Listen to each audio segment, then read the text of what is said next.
My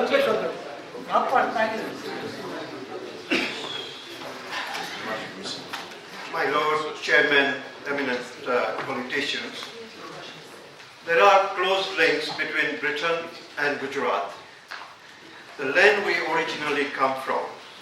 We have been trading with each other for centuries. The Gujarati diaspora in the UK is now one of the largest in the world. Indeed, the largest Gujarati population outside the state of Gujarat, as Mr. Waz told us, is in the city of Leicester. Many Gujarati companies have successful operations in the UK in areas like renewable energy, engineering, pharmaceutical. We produce a healthy number of millionaires per capita and are the highest home owning group in the UK. Gujaratis and British are both outward looking, entrepreneurial, and there is a thriving relationship between both. Both are proud of our past and confident of our future. I was at a meeting of Gujarati organization on the evening of 23rd May 2013, the day after Lee Rigby was killed. We all had seen brutal day-like murder in Wellington Street in the capital. The chairman of the meeting asked everybody to stand up and pray for 2 minutes. Looking around the meeting room at that time, there were very few dry eyes, including that of mine. Those Gujaratis present at the meeting voiced love for God and country. Lee Rigby and many young heroes are putting their lives on the line every day for us so that we can go to school, work and home without fear of reprisal. Mr. Chairman, many Gujaratis like you, me and all the friends present here simply want to recognize that vast majority of us thank God for our soldiers and their families and the sacrifices. Subhash Dutt and our chairman says in his foreword, the Gujarati community is known for being hard-working, law-abiding, ambitious group.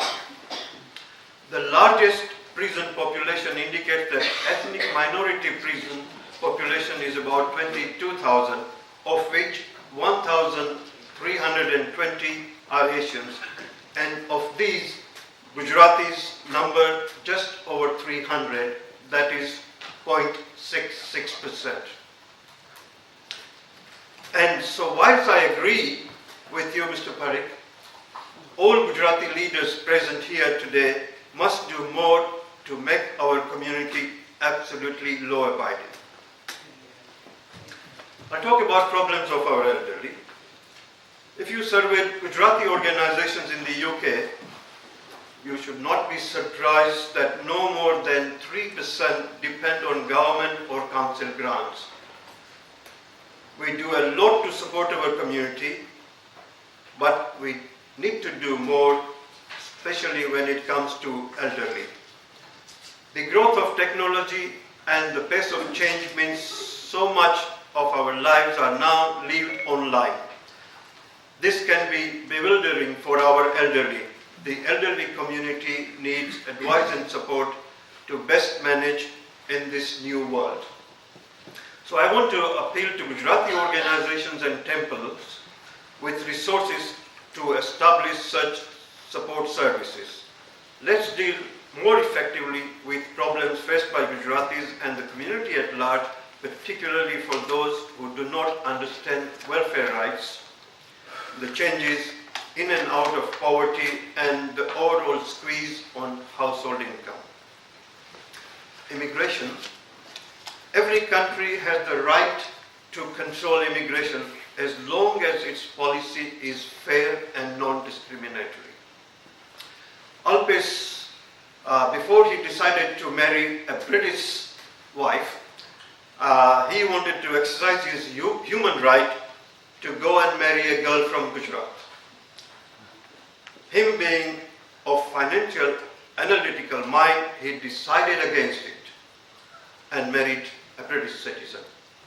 He weighed up his human right against the cost.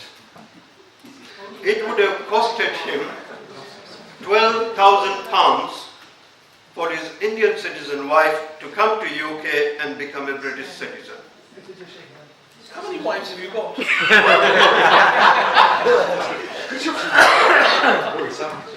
He would have to find funds.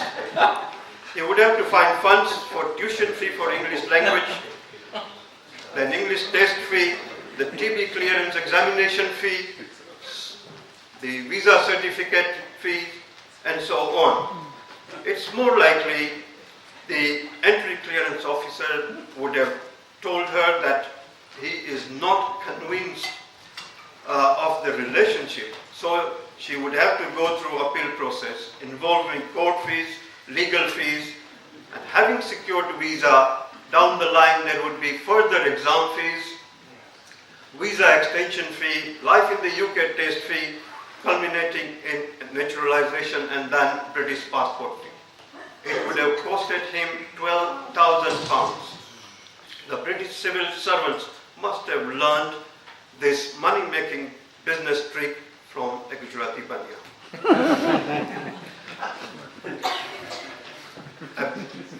Against this, if a Gujarati girl from India married an EEA national living in the UK, it would cost her only £110.